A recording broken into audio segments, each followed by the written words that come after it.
Hi everyone, and welcome back to New Leaf Crafts. It's been a while, hasn't it? I hope you're all doing okay and are looking forward to Halloween next week. I know that I am. I've got a fancy dress party to go to, so I'm getting really excited about that. Today I have an idea for a Halloween decoration that would look great on a food table at your party if you're having one this year. As a bonus, once it's finished, it comes apart easily enough so that you can use the materials again the following year if you want to. Oh, I've really missed saying this. Let's get started.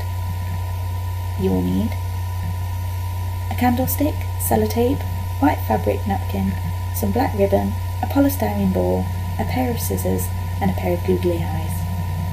Firstly, cover the polystyrene ball, keeping it in the centre of the napkin, holding it tightly underneath the ball with one hand. Next, tie a ribbon in a bow tightly underneath the ball. You may need a friend or a family member to help you with this because it can be a little tricky. Place your candlestick inside your ghost's body. The head should be able to sit nicely on top of the candlestick. Next, arrange the folds of the ghost's body until you are happy with the way it looks. Finally, double back some small pieces of sellotape and attach the googly eyes to the head of your ghost.